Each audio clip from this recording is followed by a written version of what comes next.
This wasn't pretty. This wasn't free flowing football. But in nights like this is how titles are won. Arsenal went to a difficult ground, absorbed pressure, stayed disciplined, and walked away with three massive points.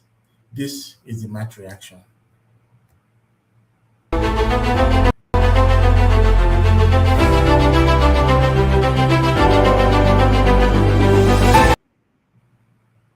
Welcome back to All About Arsenal. This evening, we're going to have a quick discussion about everything that transpired in the Hugh Dickinson Stadium when Arsenal visited that ground for the very first time to take on an Everton side, who are obviously acclimatizing to their new home ground after so many years at Goodison Park. Everton 0, Arsenal 1. It wasn't about style, it was about survival and control. In our last 6 visits to Goodison Park, we had won just one. That was one of the bogey grounds we had that, we had not done well enough. So we are playing again the same side, despite being a different stadium. But one thing that I can really tell was that the players showed great maturity. It was a relief, honestly, because toward the tail end of the game, especially when we hit the post twice, it looked like one of those nights when they could just grab a late goal. And of course, we're still having PTSD from what happened at Villa Park. Our away trips had not been good in recent times. We drew 1-1 with Chelsea at Stamford Bridge, lost 2-1 to Aston Villa. So in under away tie, there's some, concerns in real honesty. But it wasn't about highlights today. It was about just having the right composure and going to the ground to get 3 points. Bearing in mind that Manchester City had played earlier and they got 3 points. Yes, I didn't expect West Ham to do anything in that game, but it was very evident that if Man City got that win going into this game, would have been under some form of pressure. So it wasn't a free-flowing game. Our chances were quite limited. It wasn't pretty on the eye. But sometimes football is not based on beauty. It's based on results you get under pressure.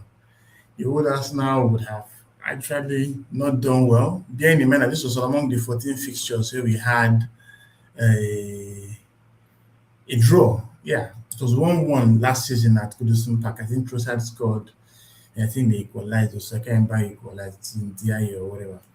The bottom line was that we were under serious pressure going into this game, knowing fully well that the Man City juggernaut was ahead of us. And a draw that basically meant that Man City would have gone into Christmas ahead, at on top of the Premier League. But we had to hold our composure. We had to, do what was expected of us. And thankfully, we got all 3 points. Looking at the confirmed lineups, I expected us to, use this squad. This is somewhat our strongest XI right now. Obviously, with the absence of Gabriel in the squad. So Raya was in goal. We had Hinkapie and Saliba play together. In central defense.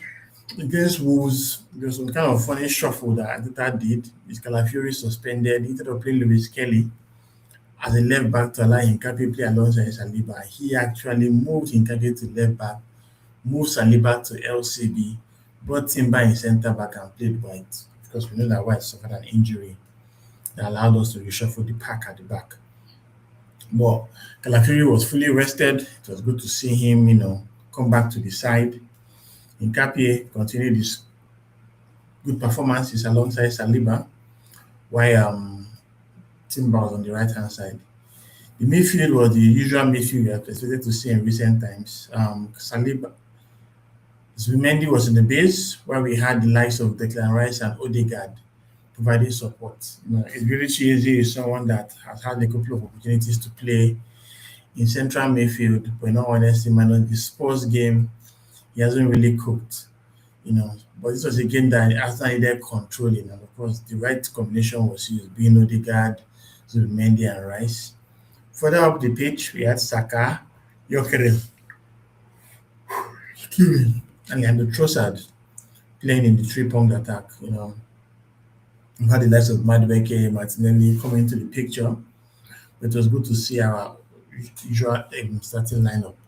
For Everton, obviously, they were going to lose. They had lost Liman Ndiaye and Idrissa Gueye, two Senegalese players that have come home to Africa, to Morocco, for the AFCON. So Dwight McNeil used to be a regular back in the side, came back into the team, and Carlos Alcaraz started in the place of Kylian Gisby Hall, who was also injured. While Timmy Rebuna played for Dusagueye. Ghana continued in central midfield.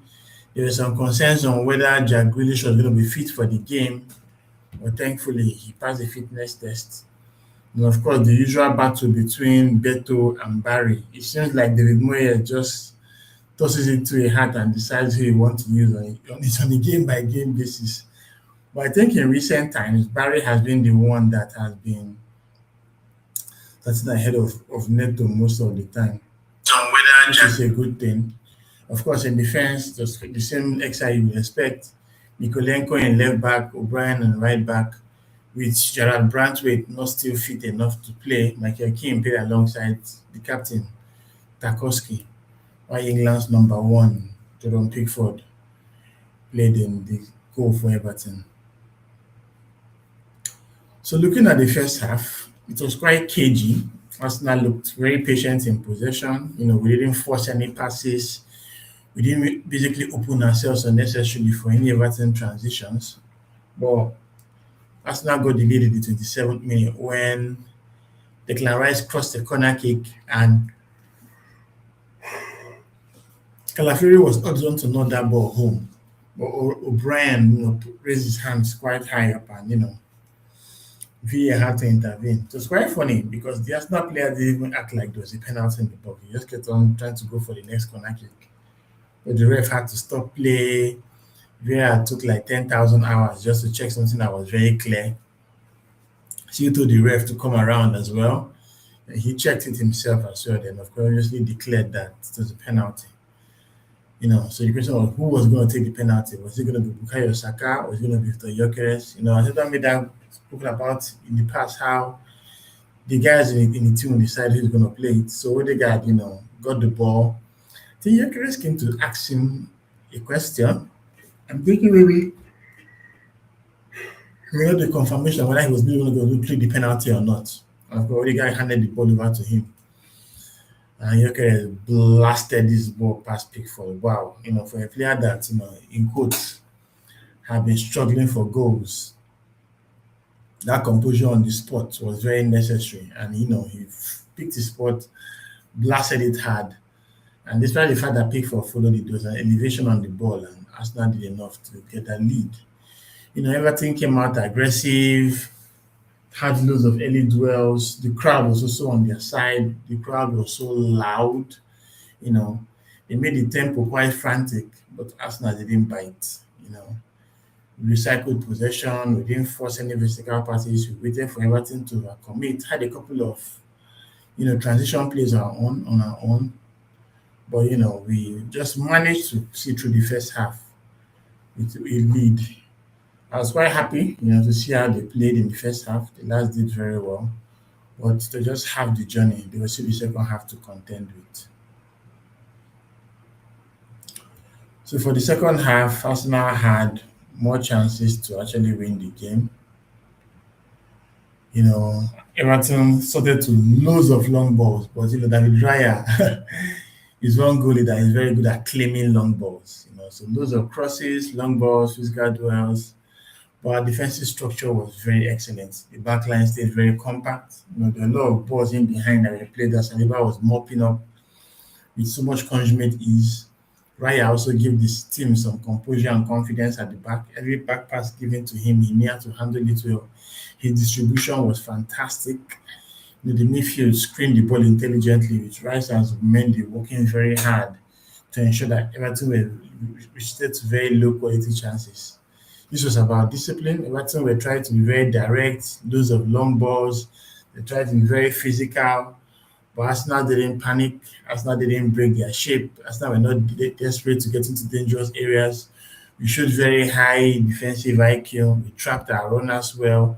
The midfielders dropped when needed, and my fullbacks did not overcommit. Timber Had a couple of chances in the final third, but he did more on the defensive side.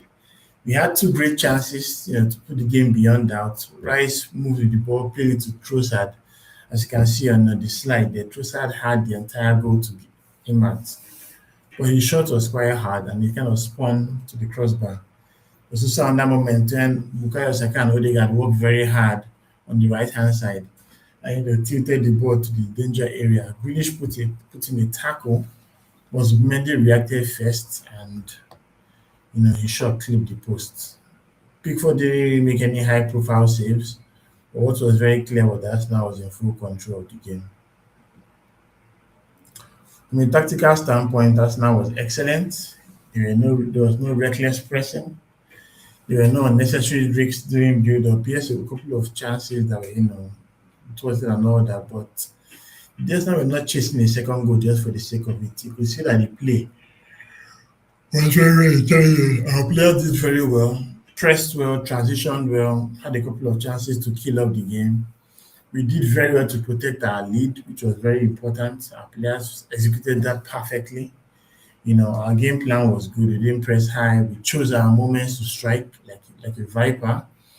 We killed their transition before they even became threats. And of course, in time management, we had slower restarts. We held possession in safe zones.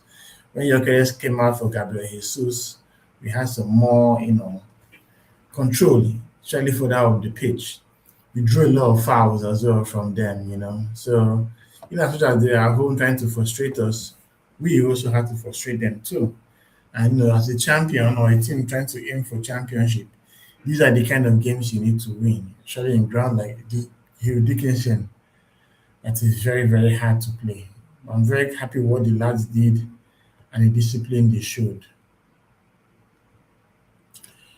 To player ratings, everyone did very well. No one got below a 7 for me. It's that kind of game. The entire defense, they were calm, they were switched on, they were winning their duels. Calafiori, Nkapie, Saliba, and Timber were top notch. Every chance mattered, every clearance they did was good. Every interceptions were also very good. They had a lot of headers as well at the back.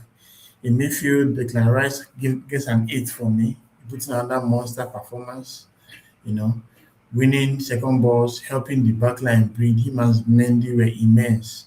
Had too many touches of the ball, recycled play very well. The mentality was good. No one was switching off. No one hid. Even Trossard, you could see how he was running back like crazy. Obviously, we know that Saka is quite good at that as well. But Saka also gets an 8 from me. He puts in a very, very no, sorry, 7. My eights are just Raya and Declan Rice. Especially Raya was amazing. Especially the amount of long balls that they kept on punting and punting and punting to our danger area. Raya was always there to, handle it. And I'm very proud of his performance. But were there some concerns and improvement opportunities? Of course, number one, our final thought creativity. We are not creating enough chances. This is a trend that I'm seeing in the team right now. And yes, we had the 1-0 victory, courtesy of a penalty, which was a set piece. But in open play, our creativity wasn't that good. We had a couple of half chances here and there, but we did not. Sorry, quite late. Did not kill them off. Of course, counter-attacking efficiency was quite good. We controlled the game very well. But in all honesty, I think my main pet peeve was just our creativity.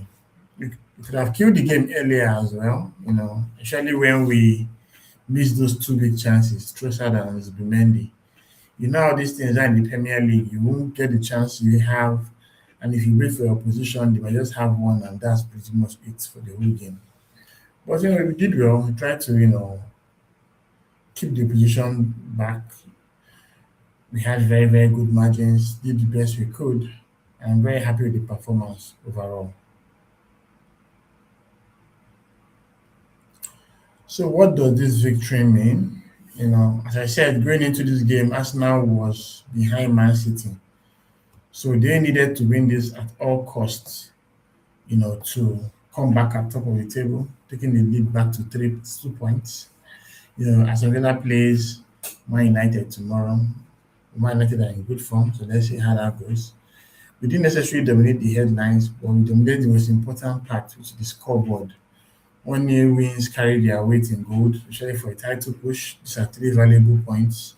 Most times people talk about games like this and see how we won under pressure, see how we won without our reading. And not basically you line on brilliance every time. Sometimes you can win ugly, which is quite dangerous for our rivals. I'm very happy about that. For our next opponent, we are going to play Crystal Palace on Tuesday in the EFL Cup quarterfinals. We went to play this last week till this Tuesday that just passed. But Crystal Palace had a game in the Conference League on Thursday, which they drew 2-2. And shockingly, while Arsenal were playing along against Everton, Crystal Palace played against Leeds. And Leeds shocked them the way they shocked Chelsea, 4-1 victory. Quite interesting. Even Dominic Calvert-Lewin scored a couple of goals too.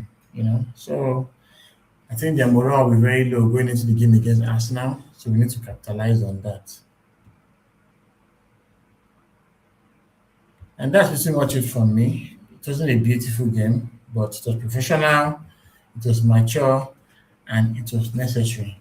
This win was absolutely essential for our title push. And of course, I'm very happy to see that Arsenal had enough in the tank to get the victory. So, what do you guys think about today's game? Are you as relieved as me? Please put your thoughts in the comments and don't forget to like and subscribe. And we'll see you in the next video.